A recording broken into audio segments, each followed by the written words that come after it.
வணக்கம். இது இலங்கையின் முதல் தர செய்தி வழங்குனர் நியூஸ் ஃபர்ஸ்டின் வீக்கெண்ட் பிரதான செய்தி. உங்கள் இணைந்து கொள்ளும் நான் ரியாஸ் ஹாரிஸ். முதலில் தலைப்புச் செய்திகள். அரசாங்கம் எதிர்நோக்கும் சவால்கள் தொடர்பில் ஜனாதிபதி விளக்கம். யுத்தය ඇති වූ හේතු හොයලා නැවත යුද්ධයක් ඇතිවීම වළක්වන්න අවශ්‍ය පරිසරයක් සියලු අංශවල ගොඩනගන්න උත්සාහ ගන්නා විට මේවාට දේවදත්තලා හරස් වෙලා ඉන්නවයි කියලායි මම විශ්වාස කරන්නේ. அரசாங்கத்தின் பொறுப்புகள் தொடர்பில் மக்கள் விடுதலை முன்னணி மீண்டும் நினைவூட்டல். 1940 තල්මස් විශාල රොත්තක් ඉන්නවා. ඒ කිරණ දඬුවමක් නැහැ. அம்பிலிபிட்டியவில் உயிரிழந்தவரின் இறுதிக் கிரியைகள் இன்று. சுமார் 3 கோடி ரூபாய் பெறுமதியுடைய ஹெரோயின் வைத்திருந்த ஒருவர் கைது. அரசியல் சந்தர்ப்பவாதம் தொடர்பில் ஜனாதிபதி மைத்ரிபால சிறிசேன இன்று கருத்து வெளியிட்டார். கொழும்பில் நடைபெற்ற நிகழ்வொன்றில் கலந்து கொண்டு உரையாற்றும் போதே ஜனாதிபதி இதனை கூறினார். அஸ்கரி பீடத்தின் கொழும்பு பிரதம தேரராக நியமிக்கப்பட்டுள்ள நிக்குல தர்மகீர்த்தி ஸ்ரீ சீலரத்ன தேரருக்கு பத்திரம் வழங்கும் நிகழ்வு இன்று கொழும்பு கோட்டை ஸ்ரீ போதிராஜ விகாரையில் நடைபெற்றது.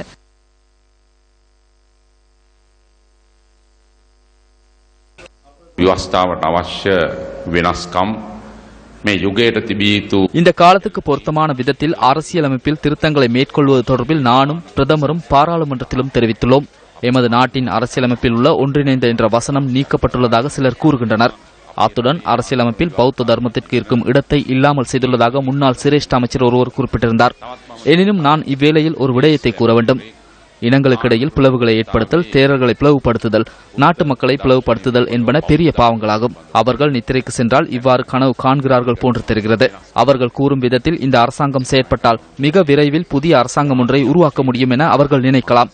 அவை அவர்கள் அதிகார ஆசையில் கூறும் விடயங்கள். மீண்டும் இந்த நாட்டில் யுத்தம் ஏற்படாமல் இருப்பதற்கான சூழலை உருவாக்கும் போது சிலர் இதற்கு குறுக்காக இருக்கிறார்கள் என்பதை நாம் அறிவோம். 4வது உலக தமிழராட்சி மாநாட்டில் கொலை செய்யப்பட்ட நினைவு தினம் யாழ்ப்பாணத்தில் இன்று அனுஷ்டிக்கப்பட்டது. யாழ் முற்றுவெளியில் அமைந்துள்ள உலக தமிழராய்ச்சி நினைவு தூபிக்கு மலர் மாலை அணிவித்து நினைவு சுடர் ஏற்றப்பட்டது. 4வது உலக தமிழராய்ச்சி மாநாடு 1974 ஆண்டு ஜனவரி மாதம் 2ஆம் திகதி முதல் 10ஆம் திகதி வரை நடைபெற்றது. இறுதி நாள் நிகழ்வான தமிழராய்ச்சி மாநாட்டில் கலந்து கொண்ட பிரமுகர்களை வழியனுப்பும் ஊர்வலத்தின் போது ஏற்பட்ட அமைதியின்மையில் 9 பேர் உயிரிழந்தனர். ஒரு தமிழராட்சி மகாநாடு, தமிழர்கள் ஒன்று கூடி, பேராசிரியர்கள் ஒன்று கூடி, அறிவியலாளர்கள் ஒன்று கூடி, உலகத் தமிழர்கள் ஒன்று கூடி நடைபெற்ற அந்த விழாவிற்கு என்ன நடந்தது என்பதை உலகம் அன்றைக்கு அறிந்திருந்தது. அதை நாங்கள் மறந்துவிட மாட்டோம். இது ஒரு மக்களுடைய உரம் சார்ந்த விஷயம், உளவு சார்ந்த விஷயம். மக்கள் எங்களுடைய உணர்வு இதை வெளிப்படுத்துகின்ற ஒருவாக நாங்கள் எல்லோரும் வருடாந்தம் இந்த நினைவஞ்சலியிலே கலந்து கொள்கின்றோம். அந்த ஆத்மாக்கள் சாந்தி அடையும் என்று பிரார்த்திக்கிற அதே நேரம் எங்களுடைய வலிமை, உள வலிமை, உரிமை வலிமை தொடர்ந்து இருக்கும். இதை நினைவூட்டிக் கொண்டு இருக்கும் என்பது அடையாளமாகவே நாங்கள் இங்கே அவர்களுக்கு அஞ்சலி செலுத்துகிறோம். திருமதி ஸ்ரீமா பண்டாரநாயக்கா பிரதமராக இருந்து பல்வேறு தடைகளை போட்டு கொழும்பிலே நடத்தப்பட வேண்டும் என்ற தடைகளை மீறி யாழ்ப்பாணத்திலே நடைபெற்ற இருந்த நேரத்திலே தான் போலீசார் வந்து குறுக்கிட்டு ASP சந்திரசேகர தலைமையிலே கூட்டத்தினர் மீது தடியடி நடத்தி நாங்கள் எல்லோரும் சிதறி ஓடுகின்ற ஒரு சந்தர்ப்பத்திலே வானை நோக்கி துப்பாக்கி பிரயோகம் செய்து மின்சார கம்பி அறந்து 9 பேர் பலியாயின துயர சம்பவம் நடைபெற்றது. இன்றைக்கு பல்லாயிரக்கணக்கான ஏக்கர் காணிகள் படை முகாம்களுக்காக சுவீகரிக்கப்பட்டது. ஒரு சில விடுவிக்கப்படுகின்ற சூழ்நிலையிலும் மீண்டும் புதிய ஆக்கிரமிப்புகள் முல்லைத்தீவு போன்ற இடங்களிலே நடைபெற்றுக் கொண்டிருக்கின்றன. 217 தமிழ் அரசியல் கைதிகளுடைய விடுதலையிலே முன்னேற்றம் இல்லை. முல்லைத்தீவு புதுக்குடியிருப்பில் இந்திய துணை தூதரகத்தின் ஏற்பாட்டில் கலாசார நிகழ்வுகள் இன்று பிற்பகல் நடைபெற்றன. இந்த நிகழ்வு புதுக்குடியிருப்பு மத்திய கல்லூரி மண்டபத்தில் நடைபெற்றது. இந்த நிகழ்வில் யாழிற்கான இந்திய துணை தூதுவர் நடராஜன், யாழ் மாவட்ட அரசாங்க அதிபர் நாகலிங்கம் வேதநாயகன், முல்லைத்தீவு மாவட்ட அரசாங்க அதிபர் ரூபாவதி கேதீஸ்வரன் மற்றும் பொதுமக்கள் என பலரும் கலந்து கொண்டிருந்தனர். மீனவர்கள் பிரச்சனை கூட இந்திய இலங்கை மீனவர்களுக்கு இடையில் சில பிரச்சனைகள் இருப்பதாக நாம் ஊடகம் மூலமாகவும் மற்ற மூலமாகவும் நமக்கு தெரிய வருகின்றது. இதற்கெல்லாம் நாம் ஒரு தீர்வு காண வேண்டும், முடிவு காண வேண்டும். இந்த விடயங்களிலெல்லாம் நாங்கள் உறுதியாக இருக்கின்றோம். வரும் காலங்களில் கூடிய சீக்கிரத்தில் இது மாதிரியான பிரச்சனைகள் இந்த இரு சமுதாயத்திற்கும் இருக்கக்கூடாது என்பது எங்களுடைய ஆழமான ஆசைகள். இதையெல்லாம் தீர்த்து வைக்க வேண்டும் என்றால் நாம் இந்த இரண்டு பக்கங்களும் ஒத்துழைப்புடன் அவர்கள் இந்த பிரச்சனைகளுக்கு தீர்வு காணலாம் என்பது எங்களுடைய எண்ணம். வடபகுதி மீனவர்கள் எதிர்நோக்கும் பிரச்சினைகளை நேரில் சென்று ஆராய்வதற்காக கடற்றொழில் அமைச்சர் மஹிந்த அமரவீர இன்று யாழ்ப்பாணத்துக்கு சென்றிருந்தார். யாழ் மாவட்ட கடற்றொழில் நீர்வளத்துறை திணைக்களத்தில் வடபகுதி மீனவ சங்க சமாசங்களின் தலைவர்கள் மற்றும் உறுப்பினர்களை சந்தித்து அவர் கலந்துரையாடினார். தைப்பொங்கலின் பின்னர் சுற்றுவளைப்பு நடவடிக்கைகளை அதிகரிக்குமாறு கடற்படை மற்றும் கரையோர பாதுகாப்பு படையினரிடம் நான் கேட்டுக்கொள்கிறேன். இந்த வருடத்திற்குள் 500 இந்திய மீனவ படகுகளையும் கைப்பற்றுமாறு நாம் வேண்டுகோள் விடுக்கின்றோம். அவ்வாறென்றால் இதனை தடுக்க முடியும். இந்த நடவடிக்கையின் ஊடாக இதனை முற்றாக தடை செய்ய முடியும் என நான் எண்ணுகின்றேன். படகுகள் மற்றும் வலைகளை விடுவிப்பதற்கு நடவடிக்கை எடுக்கப் போவதில்லை. இது தொடர்பில் பாரிய அழுத்தங்கள் விடுக்கப்படுகின்றன. இந்திய மத்திய அரசாங்கத்துடன் நாம் சிநேகபூர்வமாக செயற்படுவதோடு இந்திய உயர்ஸ்தானிகரும் இது தொடர்பில் புரிந்துணர்வுடன் செயற்படுகின்றார். எமக்கு அவர்களுடன் எவ்வித மோதலும் இல்லை. எனினும் எந்த ஒரு சந்தர்ப்பத்திலும் இந்த உபகரணங்களை விடுவிப்பதற்கு நாம் நடவடிக்கை எடுக்கப் போவதில்லை. உங்களுடைய துறைமுகத்தை அபிவிருத்தி செய்வதற்காக எங்களுடைய இந்த நெல்லாட்சியிலே இந்த அரசாங்கத்திலே பருத்தித்துறை, குருநகர், காரநகர், மயிலட்டியை நாங்கள் அவர்களுக்கு கூறியிருந்தோம். ஆனால் அந்த மயிலட்டி துறைமுகம் நிராகரிக்கப்பட்டிருக்கின்றது. உயர் பாதுகாப்பு வலயமாக இருக்கின்றபடியினால் இந்த நல்லாட்சியின் ஊடாக எல்லோரும் ஒற்றுணைந்து எங்களுடைய இந்த வடமாகாண மக்களும் அதேபோல் எங்களுடைய வடமாகாணத்திலிருந்து தெரிவு செய்யப்பட்ட பாராளுமன்ற உறுப்பினர்கள், மாகாண சபை உறுப்பினர்கள் அவர்களுடைய முழு அனுமதியும் அவர்களுடைய ஒட்டுமொத்தமான ஒற்றுமையும் வேண்டும். அப்படியானால் தான் நாங்கள் எங்களுடைய பிரச்சனைகளை அதாவது மத்திய அரசாங்கத்திலே தீர்க்க முடியும். வவுனியாவில் நடைபெற்ற நிகழ்வொன்றில் கலந்து கொண்டு ஸ்ரீலங்கா சுதந்திர கட்சியின் பாராளுமன்ற உறுப்பினர் காதர் மஸ்தான் கருத்து தெரிவித்தார். பல ஜனாதிபதிமார்கள் வர முதல் சொன்னாங்க, நாங்க ஆட்சியில வந்ததோட எங்களோட அதிகாரத்தை குறைப்போம் என்று. ஆனா யாரும் அதை செயல்படுத்தல. எமது அதிமேத ஜனாதிபதி மைத்ரிபால சிறிசேன அவர்கள் தான் வந்து தான் இருக்கையிலே தனது அதிகாரங்களை குறைச்சுக்கிட்டு வர்றார். கொஞ்சம் கொஞ்சமா குறைச்சு கொண்டு பதவி ஆசை இல்லாத அளவுக்குரிய ஒரு ஜனாதிபதியாக தான் நாங்கள் அவரை காணுகிறோம். அதி உயர் பாதுகாப்பு வலயம் என்று இருந்த கொஞ்சம் இடங்களில் கொஞ்சம் ஒவ்வொரு கட்டமாக விடுவித்துக் கொண்டு வருகிறார்கள். ஆர்மி இருந்தது, நேவி இருந்தது, ஒவ்வொரு கட்டமாக மக்களுக்கு கொடுத்து கொண்டு வருகிறார்கள். சென்ற காலங்களில் ஒரு மாவட்ட ஒருங்கிணைப்பு தலைமை பதவி என்றால் ஒரு குறிப்பிட்ட சிலர் கைகளில் இருந்துகிட்டு அது சரியாக கூட இயங்கவில்லை. மட்டக்களப்பு ஏராவூர் பகுதியில் இடம்பெற்ற நிகழ்வொன்றில் கலந்து கொண்டு ஸ்ரீலங்கா முஸ்லிம் காங்கிரசின் பாராளுமன்ற உறுப்பினர் அலி ஜாகிர் மௌலானா கருத்து வெளியிட்டார். 1972 ஆண்டு அரசியல் மாற்றம், 1987 ஆண்டு அரசியல் மாற்றம் நடைபெறுகின்ற நேரத்திலே ஊரடங்கு சட்டத்தை போட்டுத்தான் ஜனாதிபதி ஜெயவர்தனா அவர்கள் அந்த ஒப்பந்தத்தை செய்தார்கள். முற்று முழுதாக தமிழ் சமுதாய, முஸ்லிம் சமுதாய தலைவர்களை எல்லாம் அங்கு அவர்கள் உட்படுத்தப்படாத முறையில் without consulting them they insulted them. அவ்வாறான ஒரு அடிப்படையில் தான் அந்த அரசியல் மாற்றங்கள், பிரகடனங்கள், அந்த அமுலாக்கங்கள் செய்யப்பட்டது. ஆனால் கடந்த வருடம் ஏற்படுத்த அந்த மாற்றம் முற்றுமுழுதாக தமிழ் மக்கள், முஸ்லிம் மக்களது ஆதரவுகள் ஒன்று கூடலுடன் உருவாக்கப்பட்ட அரசாங்கத்தின் மூலமாக இன்றைய ஜனாதிபதி அவர்கள், இன்றைய பிரதமர் அவர்கள் அனைத்து பேரும் இன்று நாங்கள் ஒற்றுமையான முறையிலே அரசாங்கத்தை அமைத்து இந்த அரசியல் பேரவையாக நாங்கள் திகழ்ந்து ஒரு நிரந்தரமான ஒரு விடிவை காண வேண்டும் அடிப்படையில் தான் இந்த அரசியல் மறுசீரமைப்பு அமைக்க இருக்கின்றது. ஜனாதிபதி அவர்கள் சொன்னார்கள், ஒரே தேசம் என்று சொல்லுகின்ற நேரத்தில் எல்லாம் இங்கு வடகிழக்கில் வாழ்கின்ற சிறுபான்மையினர் பயப்படுகின்றார்கள். அதே நேரத்தில் சமஷ்டி ஆட்சி என்று சொல்கின்ற நேரத்தில் எல்லாம் தெற்கில் உள்ளவர்கள் பயப்படுகின்றார்கள். வீடமைப்பு மற்றும் நிர்மாணத்துறை அமைச்சர் சஜித் பிரேமதாச திஸ்ஸமஹாராம வீரவல பிரதேசத்தில் இடம்பெற்ற வைபவம் ஒன்றில் எதிர்க்கட்சி மீது குற்றச்சாட்டு ஒன்றை முன்வைத்தார். வீரவில பிபோதாகம பிரதேசத்தில் குடிநீர் திட்டம் ஒன்றை ஆரம்பித்து வைப்பதற்காக இந்த வைபவம் நடைபெற்றது. 2015 වසරේ ජන වරම් දෙකක් ලැබිලා තියෙනවා. 2015 ஆண்டு 2 தடவை மக்கள் ஆணை கிடைத்தது. நிறைவேற்று அதிகாரத்தை நீக்குவதற்காக மக்கள் வாக்களித்தனர். எனினும் இன்று என்ன நடந்துள்ளது? நிறைவேற்று அதிகார முறையை பயன்படுத்திக் கொண்டு நாட்டை சூறையாடிய தற்போதுள்ள எதிர்த்தரப்பினர் நிறைவேற்று அதிகார முறையை நீக்கும் பயணத்திற்கு இடையூறு விளைவிப்பதாயின் எவ்வளவு வெட்கமடைய வேண்டும்? மக்கள் வழங்கிய ஆணைக்கு ஏற்ப நிறைவேற்று அதிகார ஜனாதிபதி முறையை மாற்றுவதற்கு முயலும் போது அது தவறு என்று கூறுவதாக இருந்தால் அது குறித்து சிந்திக்க வேண்டும். அவர்கள் வெட்கப்பட வேண்டும். அரசியலமைப்பில் திருத்தம் மேற்கொள்வதற்கு அரசாங்கம் மேற்கொள்ளும் முயற்சி தொடர்பில் இன்று நடைபெற்ற ஊடக சந்திப்புகளிலும் வைபவங்களிலும் தெரிவிக்கப்பட்ட சில கருத்துக்கள் அடுத்து. இதனை நாம் பகிரங்கமாக முன்னெடுக்க வேண்டும். அரசியல் கட்சிகளோடு கதவுகளை மூடிக்கொண்டே கலந்துரையாடும் போது அங்கு பல பிரச்சனைகள் ஏற்படும். அதன் காரணமாக அனைத்து பாராளுமன்ற உறுப்பினரும் பூர்ண அதிகாரத்துடன் பாராளுமன்ற செயற்குழு நியமிக்கப்பட்டது. அந்த பிரேரணைக்கான திருத்தங்கள் முன்வைக்கப்பட்டன. ஸ்ரீலங்கா சுதந்திர கட்சி திருத்தங்களை முன்வைத்தது. பாராளுமன்ற உறுப்பினர் தினேஷ் குணவர்தன திருத்தத்தை முன்வைத்தார்.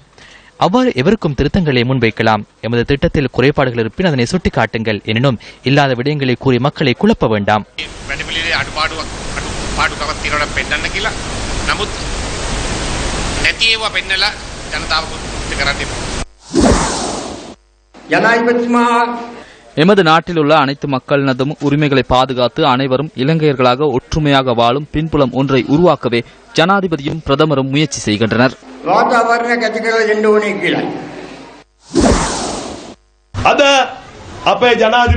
இன்று எமது ஜனாதிபதி வடக்குக்கு செல்கின்றார், தெற்குக்கும் செல்கின்றார். இனங்களுக்கிடையில் ஒற்றுமை ஏற்பட்டுள்ளது. 30 வருடங்களாக நாம் பயங்கரவாதம் காரணமாக சிரமங்களை எதிர்கொண்டோம். பயங்கரவாதம் காரணமாக சிங்கள, முஸ்லிம், தமிழ் என அனைத்து மக்களும் உயிரிழந்தனர். நாடு தொடர்பில் முதலில் சிந்திக்குமாறும் கட்சி தொடர்பில் இரண்டாவதாக சிந்திக்குமாறும் ஜனாதிபதி எமக்கு கூறியுள்ளார். எனினும் முன்னர் பிரிவினைவாதமே செயற்பட்டது. இந்த ஒரு வருட காலத்தில் என்ன நடந்துள்ளது என மஹிந்த ராஜபக்ச தரப்பினர் கேட்கின்றனர். அவர்களுக்கு நாம் ஒரு விடயத்தை நினைவுபடுத்துகின்றோம். ஜனாதிபதி மைத்ரிபால சிறிசேனவின் வெற்றிக்கு எதிராக ஜனவரி 8ஆம் தேதி மஹிந்த ராஜபக்சவின் குழுவினர் கோட்டை ரயில் நிலையத்திற்கு முன்பாக பாரிய ஆர்ப்பாட்டங்களில் ஈடுபட்டனர். அந்த அளவு சுதந்திரம் வழங்கப்பட்டுள்ளது. அதுவே நாம் அடைந்துள்ள வெற்றியாகும். කොටුවේ දුම්රිය පොළ ඉස්සරහා අපිට එහෙම නිදහසක් තිබුණේ නැහැ.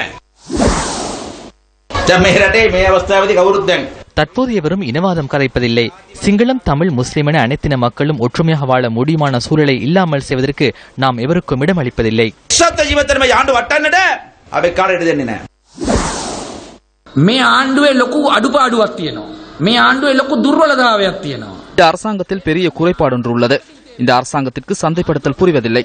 அரசாங்கம் செய்யும் விடயங்கள் மக்கள் மத்தியில் சந்தைப்படுத்தப்படுவதில்லை. எனினும் கடந்த காலங்களில் அரசாங்கம் செய்யும் விடயங்களை விட வர்ணித்து 24 மணித்தியாலங்களும் அதனை சந்தைப்படுத்துவர். அதன் காரணமாகவே என்ன செய்துள்ளீர்கள் என தோல்வியடைந்தவர்கள் கேட்கின்றனர். அவர்கள் சில விடயங்களை மறந்துள்ளனர். 19வது அரசியலமைப்பு திருத்தத்தை கொண்டு வந்த நாடு சர்வாதிகார போக்கில் சென்ற பயணத்தை நிறுத்தியுள்ளோம். வெள்ளைவேன் கலாச்சாரத்தை நிறுத்தியுள்ளோம். நேரடியாக கூறுவதாயின் நாட்டின் ஜனாதிபதியை கொலை செய்ய வந்தவருக்கு மன்னிப்பு வழங்கப்பட்டுள்ளது.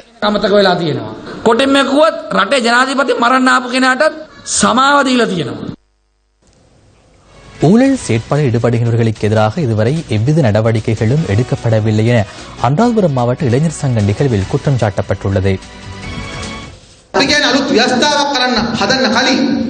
புதிய அரசியலமைப்பை அமல்படுத்துவதற்கு முன்னர் வழங்கிய வாக்குறுதிகளை நிறைவேற்ற வேண்டும். குறைந்தபட்சம் 2-3 வாக்குறுதிகளை நிறைவேற்ற வேண்டும். திருடர்களை பிடிப்பதாக கூறினார்கள். ஒரு திருடரையேனும் பிடிக்கவில்லை. ஊழலில் ஈடுபட்ட ஒருவருக்கேனும் தண்டனை வழங்கவில்லை. புதிய அரசியலமைப்பானது மக்களின் பிரச்சனைகளை மறைப்பதற்காக உருவாக்கப்பட்டுள்ளதாக நாம் பார்க்கின்றோம். தாஜுதீனின் கொலை சம்பவத்தில் பலர் தொடர்பட்டிருப்பதாக கூறினார்கள். நிதி மோசடி இடம்பெற்றதாக கூறப்பட்டுள்ளது. குற்றமளித்தவர்கள் பலர் உள்ளனர். எனினும் ஒருவருக்கேனும் இதுவரை தண்டனை வழங்கப்படவில்லை.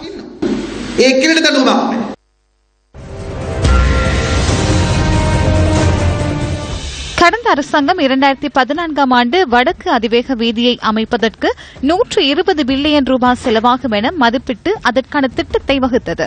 அதன்படி கடவத்தையிலிருந்து மீரிகம வரை 6 ஓடுபாதைகளையும் 2 நுழைவாயில்களையும் கொண்டதாக இந்த அதிவேக வீதியை அமைப்பதற்கு திட்டமிடப்பட்டது.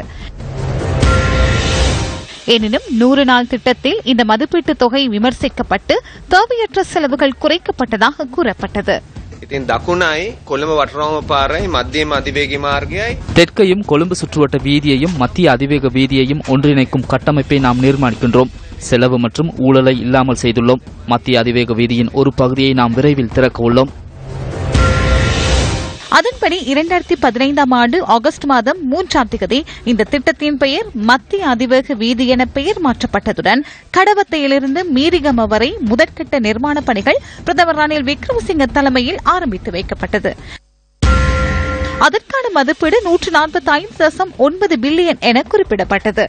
அதன்படி 1 கிலோமீட்டரை நிர்மாணிக்க 4.5 பில்லியன் ரூபாய் செலவாகும். மத்திய அதிவேக வீதியின் மதிப்பீட்டு தொகை தொடர்பில் விமர்சனம் வெளியிட்ட 100 நாள் அரசாங்கம் அதனைவிட அதிக செலவில் நிர்மாண பணிகளை ஆரம்பித்துள்ளதாக 2015 ஆண்டு ஆகஸ்ட் மாதம் 4ஆம் தேதி அவ்வேளையில் எதிர்க்கட்சி உறுப்பினர்களாக இருந்த சிலர் ஊடக சந்திப்பு ஒன்றை ஏற்பாடு செய்து குறிப்பிட்டனர். எமது அரசாங்கத்தின் காலப்பகுதியில் 1 கிலோமீட்டருக்கு 3.3 பில்லியன் ரூபாய் செலவானது. இம்முறை 1 கிலோமீட்டர் பகுதிக்காக 4.5 பில்லியன் செலவாகின்றது. இதன் ஊடாக இலங்கை மக்களின் 50 பில்லியனுக்கும் அதிக நிதியை ரணில் விக்ரமசிங்க இந்த அமைச்சரவை பத்திரத்தின் ஊடாக திருடியுள்ளார். செலவாகும் தொகை தொடர்பில் அரசியல் வாத பிரதிவாதங்கள் மட்டும் ஏற்பட்டாலும் இறுதியில் வீதியின் நிர்மாண பணிகள் இதுகுறித்து மதிப்பீட்டை வழங்கிய சீன நிறுவனத்திற்கே வழங்கப்பட்டது. ஏற்கனவே திட்டமிட்ட சீன வங்கியிடமிருந்தே இதற்கான கடன் உதவியையும் பெற்றுக் கொண்டுள்ளனர். அந்த நிறுவனத்துக்கு வழங்கப்பட்டுள்ள கொஸ்ஸினையிலிருந்து மீரிகம வரையான பகுதிக்கான 1 கிலோமீட்டருக்கு 4.5 பில்லியன் ரூபாய் பெற்றுக் கொண்டதாக ரணில் விக்ரமசிங்க அரசாங்கம் குறிப்பிட்டது. எனினும் இவ்வாறு குறைக்கும் போது அந்த வீதியின் பாதுகாப்பிற்காக அமைக்கப்படவிருந்த விசேட ஏற்பாடுகள் நீக்கப்பட்டுள்ளன. 6 ஓடுபாதைகளுக்கு இந்த வீதி அமைக்கப்படவிருந்த போதிலும் அது 4 ஓடுபாதைகளாக குறைக்கப்பட்டுள்ளன.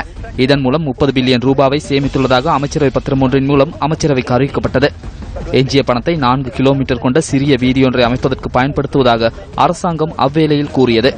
அவ்வாறு கூறுவதை நாம் ஏற்றுக்கொண்டால் அந்த சிறிய வீதியின் 1 கிலோமீட்டர் தூரத்தை அமைப்பதற்கு 7.5 பில்லியன் ரூபாய் மக்களின் பணம் செலவாகிறது.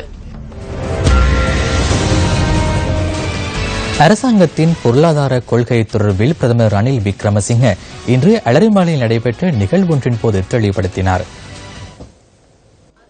இந்த சந்திப்பில் இளைஞர் பாராளுமன்ற உறுப்பினர்களும் இளைஞர் சமூக சம்மேளனத்தின் பிரதிநிதிகளும் கலந்து கொண்டிருந்தனர். மத்தியதர வகுப்பு மக்களை பலப்படுத்துவதற்காகவே ஸ்ரீலங்கா சுதந்திர கட்சியையும் ஏனைய கட்சிகளையும் இணைத்துக் கொண்டு செயற்படுகின்றோம். குறைந்த வருமானம் பெறும் மக்களை அதிக வருமானம் பெறும் மக்களாக மாற்ற வேண்டும்.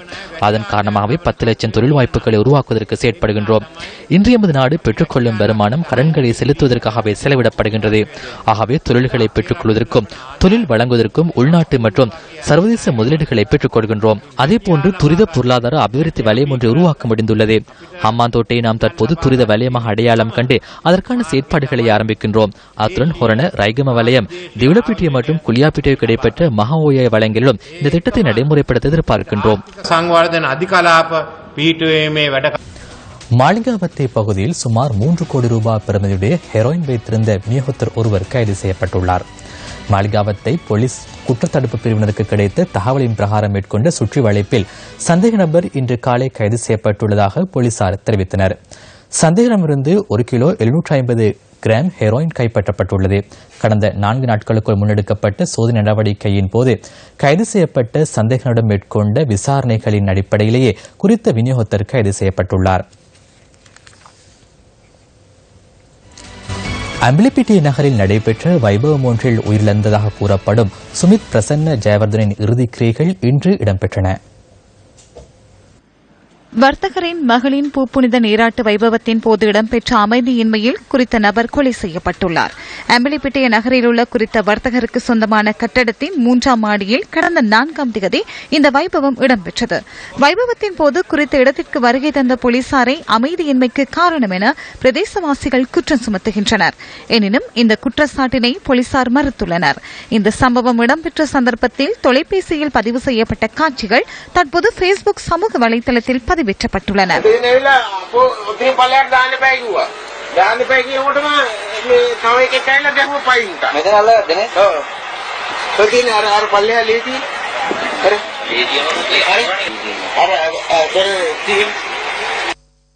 இந்த சம்பவத்தினை அடுத்து தோற்றம் பெற்ற மக்களின் ஆர்ப்பாட்டம் காரணமாக அம்பலிப்பிட்டிய போலீஸ் நிலையத்தின் உதவி போலீஸ் அத்தியட்சகர் விடுமுறையில் சென்றுள்ளதுடன் போலீஸ் நிலையத்தின் 21 போலீஸ் அதிகாரிகள் இடமாற்றம் செய்யப்பட்டனர். உயிரிழந்த நபரின் இறுதிக்கிரியைகள் இன்று நடைபெற்றதுடன் அம்பலிப்பிட்டிய நகரில் வெள்ளை கொடிகள் பறக்கவிடப்பட்டிருந்தன. இறுதிக்கிரியைகள் பங்கு பெற்றுவதற்கு வருகை தந்த மக்கள் இந்த சம்பவத்துடன் தொடர்புடைய போலீஸ் சந்தேக நபர்களை கைது செய்யுமாறு அரசாங்கத்தை வலியுறுத்தி மகஜரில் கையெழுத்திட்டனர். மரண சடங்கின் போது அமைதியின்மையாக செயற்படுவதை தவிர்த்துக் கொள்ளுமாறு உயிரிழந்த நபரின் மனைவிக்கு நீதிமன்றம் உத்தரவு பிறப்பித்திருந்தது.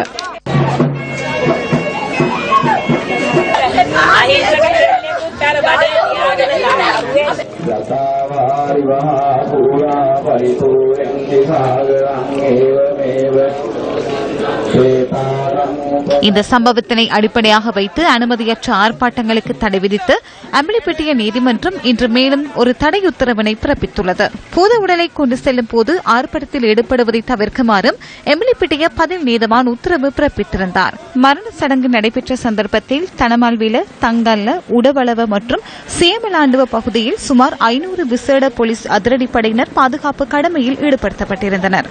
அம்பலிப்பிட்டிய போலீஸ் நிலையத்தின் நுழைவாயில் வீதியில் பாதுகாப்பு பலப்படுத்தப்பட்டிருந்தது.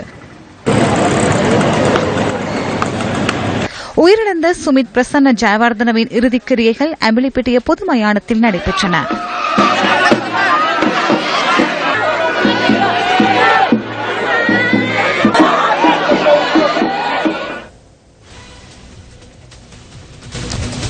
தோட்ட தொழிலாளர்களுக்கு சம்பள உயர்வு வழங்குவதற்கு எவரும் நடவடிக்கை எடுக்கவில்லை என தோட்ட தொழிலாளர்கள் குற்றம் சாட்டுகின்றனர். தொடர்ந்து சம்பள பேச்சுவார்த்தை அப்படியே முடிஞ்சு போச்சு. 1000 ரூபா வாங்கி தரேன், 700 ரூபா வாங்கி தரேன்னு சொல்லி சொன்னாங்க. சொன்னதுக்கு அப்புறம் எலெக்ஷன் வந்துருச்சு. என்ன சொன்னாங்க, நான் எலெக்ஷன் முடியட்டும், நான் எலெக்ஷன்ல வந்தா வாங்கி தரேன்னு சொல்லி நம்ம அமைச்சர் வந்து தலாகல மீட்டிங்ல எங்ககிட்ட தான் சொன்னாரு. சொன்னதுக்கு அப்புறம் அந்த பட்டியல் அப்படியே அவங்க முடிச்சிட்டாங்க. இந்த 350 ரூபாயும் 400 ரூபாயும் வாங்கிட்டு நாங்க அவ்வளவு கஷ்டப்பட்டு வேலை செய்யறோங்க. இந்த முடிஞ்ச டிசம்பர் சம்பளம் வந்து எங்களுக்கு வெறும் 4000 5000 தான். அதை வாங்கி லைட் பில் கட்டணும், பிள்ளைகளுக்கு கொப்பி பென்சில் வாங்கணும். 3 பிள்ளைகள் வச்சிருக்கவங்க என்ன செய்வாங்க, ஒரு தேங்காய் எடுத்துக்கிட்டு எனக்கு 55 ரூபா 40 ரூபா 45 ரூபா தான். இப்படி எல்லாம் இருக்கிற நேரம் ஏன் எங்களுக்கு இந்த சம்பளத்தை மட்டும் வசதி கொடுக்க மாட்டேங்கிறாங்க? ஒரு அரசாங்க உத்தியோகத்தர்கள் டீச்சர்ஸ்மாருக்கு அவங்க சம்பளம் வேணும் அப்படின்னு சொல்லி 2 நாள் ஸ்ட்ரைக் பண்ணாங்களா, அடுத்த நொடியே அவங்களுக்கு அந்த சம்பள பேச்சுவார்த்தை முடிஞ்சு போயிருது. நாங்க வந்து இந்த மண்டையில ஒண்ணும் இல்லன்னு நினைச்சு எங்களுக்கு வந்து சம்பள பேச்சுவார்த்தை எந்த ஒரு அரசாங்கமே எங்களுக்கு பேசி கொடுக்க மாட்டேங்குது. இவர் வந்தாரு நேத்தோட, இப்ப வந்திருக்க அமைச்சர் வந்து நேத்தோட 1 வருஷம் கம்ப்ளீட் ஆயிருச்சு. பேச்சுவார்த்தையே இல்ல, சம்பள பேச்சுவார்த்தையே இல்ல, அது அப்படியே தீர்ந்து போச்சு. இனிமையும் வர்ற அந்த 6ஆம் மாசம் எலெக்ஷன் வரும், கட்டாயம் ஓட்டுக்கிட்டு கேட்டு யாரும் வந்துடாதீங்க. 150 ரூபா சந்தா நாங்க குடுக்குறோம். நாங்க 300 பேர் வேலை செய்யணும், அந்த 300 தொழிலாளியும் குடுக்குறோம் தானே. ஏன் ஒருத்தரால எங்களுக்கு அந்த பேசி அந்த ரேட்டை வாங்கி கொடுக்க இயலாதா? 10 ரூபாயாலும் கூட்டி கொடுக்க மாட்டேங்கிறாங்க. சம்பளத்தை கட்டாயம் வாங்கி கொடுக்கணும், வாங்கி கொடுத்தா தான் அவங்க எலெக்ஷன் கேட்டு எஸ்டேட் உள்ளுக்கு நுழைய முடியும். சம்பளம் போட்டு தரேன்னு சொல்லி எந்த அரசியல்வாதி எங்களுக்கு போட்டு கொடுக்கல. இப்ப நாங்க வந்து 1 வருஷம் ஆகுது எங்களுக்கு சம்பள பிரச்சனை. நாங்களும் எல்லாத்துக்கும் ஓட்டு போடுறோம், எங்களுக்கு யாருமே சம்பள பிரச்சனை வந்து எதுவுமே கதைக்கிறது இல்ல. நாங்க என்ன செய்யறது? இப்ப நாங்க காலையில வந்தா அன்றைக்கு 4:30 மணி 5 மணிக்கு தான் வீட்டுக்கு போறோம். இங்க 20 கிலோ பேருக்கு எடுத்தா தான் எங்களுக்கு முழு பேர், இல்லன்னா எங்களுக்கு அரை பேர் தான் போடுறாங்க. அதுவும் இல்லைங்க, எந்த சங்கமே எங்களுக்கு அழைக்க மாட்டேங்கிறாங்க. சம்பளம் வாங்கி தரேன் செலவுக்கு அறவே சம்பளமே பத்த மாட்டேங்குது. எங்களுக்கு 1 வருஷ காலமா அந்த சம்பள உயர்வு கூட்டி தரேன்ட்டு எத்தனையோ மினிஸ்டர்மாருக்கு அழைக்கிறீங்க, எல்லாம் செய்கிறீங்க. எங்களுக்கு ஒரு 10 ரூபா கூட கூட்டி கொடுத்தது இல்ல இவ்வளவு நாளைக்கு. ஓட்டு கேட்க மட்டும் எந்த காடு மேடு வரக்கட்டு எல்லாம் கிடந்தாலும் வந்துடுறீங்க. நாங்களும் ஓட்டு உங்களை நம்பி போட்டுடுறோம். போட்டு 1 வருஷ காலமா எங்களுக்கு எந்த மினிஸ்டர்மாருமே ஒருத்தருமே ஒரு 10 ரூபா கூட கூட்டி கொடுத்தது இவ்வளவு நாளைக்கு இல்ல. எங்களுக்கு கட்டாயம் எங்களுக்கு இந்த சம்பள உயர்வை ஒரு கூட்டி தரும்படி நான் கேட்டுக்கொள்கிறேன். தொடர்வது விளையாட்டுச் செய்திகள். சர்வதேச 20-20 தரவரிசையில் முதலிடம் வகித்த இலங்கை 3ஆம் இடத்துக்கு பின்தள்ளப்பட்டுள்ளது. நியூசிலாந்துக்கு எதிரான 2வது 20-20 கிரிக்கெட் போட்டியிலும் இலங்கை தோல்வியடைய தொடரை 2-0 என நியூசிலாந்து கைப்பற்றியது. இதேவேளை இந்த போட்டியை கண்டுகளிக்க மைதானத்துக்கு சென்ற ரசிகர்களுக்கு பாதுகாப்பு அதிகாரிகளும் போலீசாரும் தடை ஏற்படுத்தியதாக சர்வதேச தகவல்கள் தெரிவிக்கின்றன. பார்வையாளர்கள் பலரை வெளியேற்றினர். நான் பார்த்த வரையில் இவ்வாறான சம்பவம் இடம்பெற்ற முதல் போட்டி இது. இசைக்கருவிகள் கொண்டு செல்ல அனுமதி இல்லை. உலக கிண்ணத்தில் நாம் அவற்றை எடுத்துச் சென்றுள்ளோம். போட்டியை கண்டுகளித்த மேலும் சில ரசிகர்கள் தமது அதிருப்தியை சமூக இணையதளங்களில் வெளியிட்டுள்ளனர். விஜயம் செய்துள்ள அணியின் ரசிகர்கள் சுதந்திரமாக போட்டியை கண்டுகளிக்க இடமளிக்க வேண்டும் என்றே அவர்கள் அதில் சுட்டிக்காட்டியுள்ளனர். இலங்கை ரசிகர்களுக்கு இன்று அதிகளவில் இடையூறு செய்தனர். இசைக்கருவிகளை எடுத்துச் சென்றனர். இது மிகவும் கவலைக்குரிய சந்தர்ப்பம். நியூசிலாந்து போன்ற ஒரு நாட்டில் இவ்வாறான சம்பவம் இடம்பெறுவதை ரசிகர்கள் என்ற வகையில் நாம் வன்மையாக கண்டிக்கின்றோம். இதுபோன்றதொரு சம்பவம் இதற்கு முன்னர் இடம்பெற்றதில்லை என நியூசிலாந்து வானொலி சேவையின் சுதந்திர ஊடகவியலாளரான ஜெமி வால் ஸ்போர்ட்ஸ் ஃபெஸ்டுக்கு கூறினார். இலங்கை ரசிகர்கள் சிலரை மைதானத்திலிருந்து வெளியேற்றும் சந்தர்ப்பத்தில் நான் அங்கு இருந்தேன். அந்த செயற்பாட்டை நியூசிலாந்து ரசிகர்களும் அனுமதிக்கவில்லை. இசை கருவிகளை பயன்படுத்தியதால் பாதுகாப்பு தரப்பினர் இவ்வாறு நடந்து கொண்டதாக பின்னர் அறிய கிடைத்தது. இந்த சம்பவம் குறித்து நியூசிலாந்து நாட்டவர் என்ற வகையில் நாம் மிகுந்த வருத்தமடைகின்றோம். அந்த தருணத்தில் பாதுகாப்பு தரப்பினர் தேவையற்ற விதத்தில் செயற்பட்டார்கள் என்றே நான் நினைக்கிறேன். கண்டி நித்தவெல்ல மைதானத்தில் இன்று நடைபெற்ற ரக்பி போட்டியின் போது சிறு மோதல் ஒன்று இடம்பெற்றுள்ளது. அது தொடர்பிலான காட்சிகளோடு இன்றைய 8 மணி பிரதான செய்தி நிறைவு செய்து கொள்கின்றோம். வணக்கம்.